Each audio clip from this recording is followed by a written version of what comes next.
Today on the Daily Dose, the Immigration Act of 1924.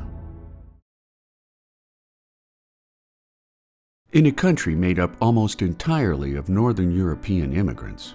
America's open-door policy of the late 19th and early 20th century brought with it a melting pot diaspora of foreign cultures and notions of non-democratic governance, leading to growing ethnic pushback from the nation's predominantly Northern European majority, from such places as England, Ireland, and Scandinavia. During the early 20th century, however, the steady arrival of immigrants from Eastern and Southern European nations and Asia led to an uptick in job competition fears, increased labor disputes, and a steady rise in immigrants who embrace communist, socialist, and anarchist ideologies, leading to the Red Scare of 1919 and 1920, and the rise of the eugenics movement in American society. In the years following World War I,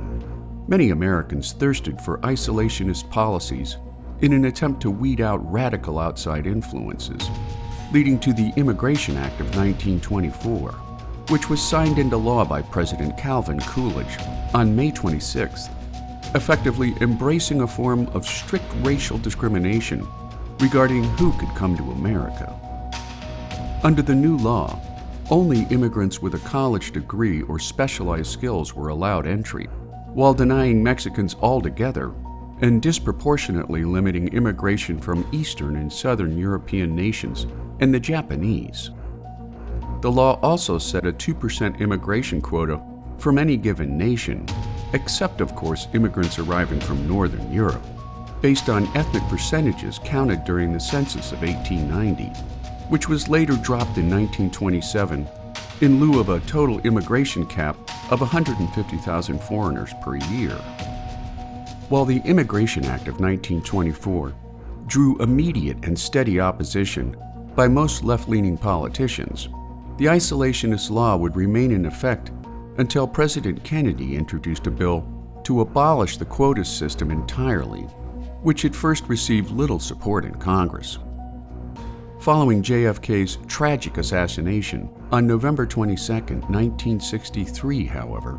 incoming President Lyndon Baines Johnson took charge of Kennedy's unfinished business, pledging to honor the memory of our late president. Known for his ability to push legislation through Congress, on October 3, 1965, LBJ signed the Immigration and Nationality Act, which effectively ended ethnic immigration favoritism for Northern Europeans for the first time since the nation's founding, making the Immigration Act of 1924 one of the most racially discriminatory laws in American history. And there you have it, the Immigration Act of 1924, today on the Daily Dose. Get your nerd on with the Daily Dose. And if you enjoyed today's episode, share the link with a friend or colleague so that they too can learn something new every day.